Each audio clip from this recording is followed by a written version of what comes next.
बिस्मिल्लाहिर्रहमानिर्रहीम। हिन वीडियो में असां 16 सिपारे जी सूरह तौहा जे 5 रुकू खां 8 रुकू ताईं जो सिंधी तर्जुमो कंजुल ईमान ॿुधंदासीं। बिस्मिल्लाहिर्रहमानिर्रहीम। ऐं बेशक उन्हनि खे हारून उन खां अॻे चयो हो त ए मुंहिंजी क़ौम, तव्हां त उन जे करे ई फितने में पियो ऐं बेशक तव्हांजो रब रहमान आहे ऐं मुंहिंजी पैरवी करियो ऐं मुंहिंजो हुकुम मञो। चयूं असां त हिन ते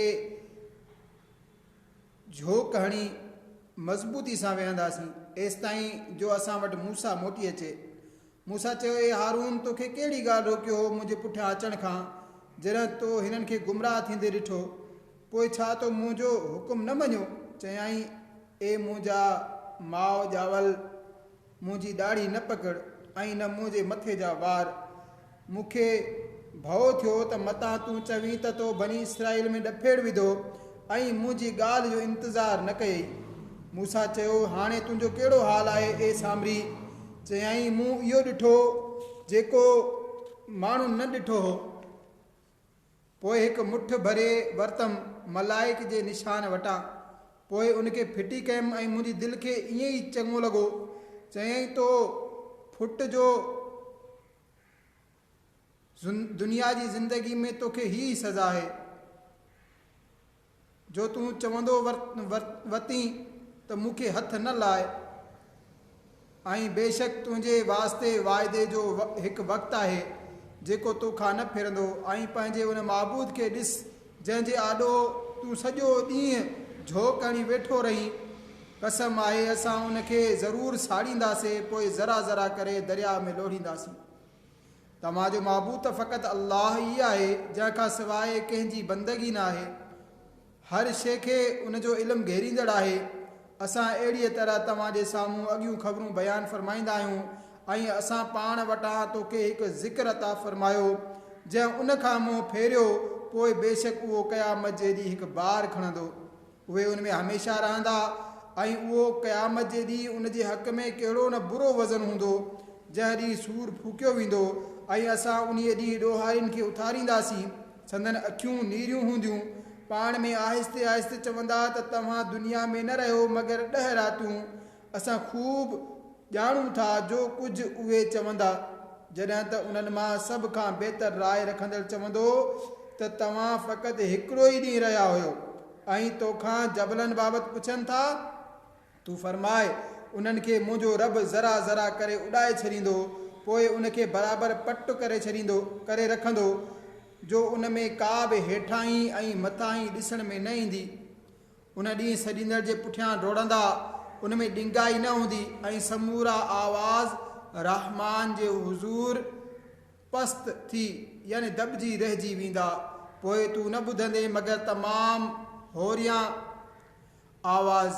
उन ॾींहुं कंहिंजी शफ़ात कमु न ॾींदी मगर उन जी जंहिंखे रहमान इजाज़त ॾेई छॾे ऐं जंहिंजी ॻाल्हि पसंदि फ़रमायाईं उहो ॼाणे थो जेकी उन्हनि जे अॻियां आहे ऐं जो कुझु उन्हनि जे पुठियां, ऐं उन्हनि जो इल्मु उनखे नथो घेरे सघे। ऐं समूरा मुंहुं झुकी वेंदा उन ज़िंदा क़ाइमु रहंदड़ जे हुज़ूर। ऐं बेशक नामुराद रहियो जंहिं ज़ुल्म जो बार खयो ऐं जेको चङा कमु करे ऐं हुजे मुसलमान त उनखे न ज़्यादती जो ख़ौफ़ हूंदो ऐं न नुक़सान जो। अहिड़ी तरह असां उनखे अरबी क़ुरान जी सूरत में लाथो ऐं उन में क़िस्मे अज़ाब जा वाइदा कया। मन उन्हनि खे ख़ौफ़ थिए या उन्हनि जे दिलनि में का सोच पैदा करे। पोइ समूरनि खां बुलंद आहे अल्लाह सचो बादशाह। ऐं क़ुरान में जल्दी न कर जेसिताईं उनजी वही तुंहिंजी तरफ़ पूरी थी न बीहे। ऐं अर्ज़ु कर, ए मुंहिंजा रब, मूंखे इल्मु ज़्यादा ॾे। ऐं बेशक असां आदम खे उन खां अॻु में हिकु ताक़ीदी हुकुम ॾिनो हो, पोइ उहो खेसि विसरी वियो ऐं असां उनजो इरादो न ॾिठो। ऐं जॾहिं असां मलाइकनि खे फरमायो त आदम खे सजदो करियो, पोइ समूरा सजदे में किरी पिया मगर इब्लीस इनकार कयो। पोइ असां फरमायो, ए आदम, बेशक हीउ तुंहिंजो ऐं तुंहिंजी बीबी जो दुश्मन आहे। पोइ ईअं न थिए जो उहो तव्हां ॿिन्ही खे बेश्त मां कढी छॾे। पोइ तूं तकलीफ़ में पवीं। बेशक तुंहिंजे वास्ते जन्नत में ही आहे जो न त तोखे बुख लॻे ऐं न ई तूं उघाड़ो थिए, ऐं ही त उन में न तोखे उञ लॻे ऐं न उस। पोइ शैतान उनखे वसवसो विधो ऐं चयईं, हे आदम, छा मां तोखे ॿुधायां सदाईं ज़िंदा रहण जो वण ऐं उहा बादशाही जेका पुराणी न थिए। पोइ उन्हनि ॿिन्ही उन मां खाधो। पोइ उन्हनि ते संदन शर्म जूं शयूं ज़ाहिर थी पयूं ऐं जन्नत जा पन पाण खे चिंबड़ाइण लॻा ऐं आदम खां पंहिंजे रब जे हुकुम में लग़्ज़िश वाक़िए थी। पोइ घुर्बल मक़सद जी राह न लधाई। पोइ खेसि संदसि रब चूंडे वरितो। पोइ उन ते पंहिंजी रहमत सां रुजू फरमायाई ऐं पंहिंजे ख़ासि कुर्ब जी राह ॾेखारियईं। फरमायाई, तव्हां ॿई गॾिजी जन्नत मां लही वञो। तव्हां मां हिकिड़ो ॿिए जो दुश्मन आहे। पोइ जेकॾहिं तव्हां समूरनि खे मुंहिंजे तरफ़ां हिदायत अचे, पोइ जंहिं मुंहिंजी हिदायत जी पैरवी कई उहो न गुमराह थिए ऐं न बदबख़्त थिए, ऐं जंहिं मुंहिंजी यादि खां मुंहुं फेरियो, पोइ बेशक उन जे वास्ते तंग ज़िंदगी आहे। ऐं असां उनखे क़यामत जे ॾींहुं ऊंधो करे उथारींदासीं। चवंदो, ए मुंहिंजा रब, तो मूंखे अंधो छो कयो? मां क़यामत जे ॾींहुं अंधो करे उथारींदासीं। चवंदो, ए मुंहिंजा रब, तो मूंखे अंधो छो कयो? मां त अखियुनि वारो हुउसि। फरमाईंदो, अहिड़ी तरह तो वटि असां जूं आयतूं आयूं हुयूं, तो उन्हनि खे विसारे छॾियो, ऐं अहिड़ीअ तरह अॼु तुंहिंजी बि केरु ख़बर न लहंदो। असां अहिड़ो ई बदिलो ॾियूं था उन खे जेको हद लंघे ऐं पंहिंजे रब जी आयतुनि ते ईमान न आणे।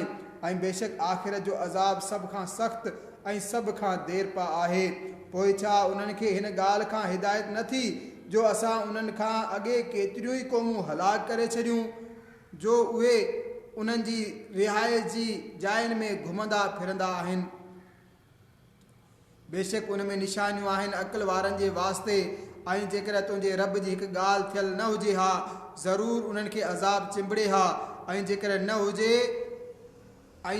हुजे हा हिकु मुक़ररु वाइदो, पोइ उन्हनि जे ॻाल्हियुनि ते सब्र कर ऐं पंहिंजे रब खे साराईंदे संदसि पाकाई बयानु कर, सिज उभरण खां अॻे ऐं उन जे लहण खां अॻे, ऐं राति जे घड़ियुनि में उन जी पाकाई बयानु कर, ऐं ॾींहं जे तरफ़नि में बि हिन उम्मीद ते जो तूं राज़ी थिए।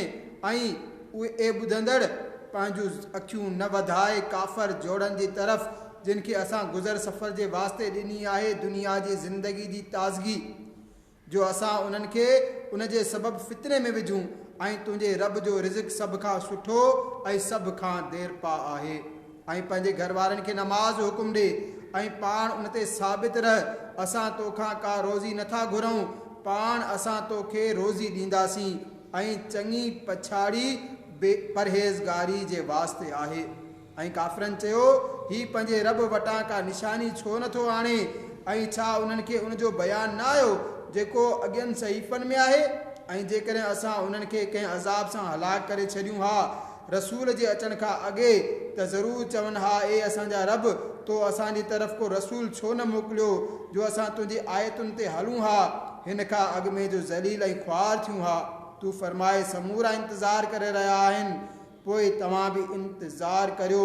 इजो तव्हांखे मालूम थींदो त केरु आहे सिधी वाट वारो ऐं कंहिं हिदायत लधी।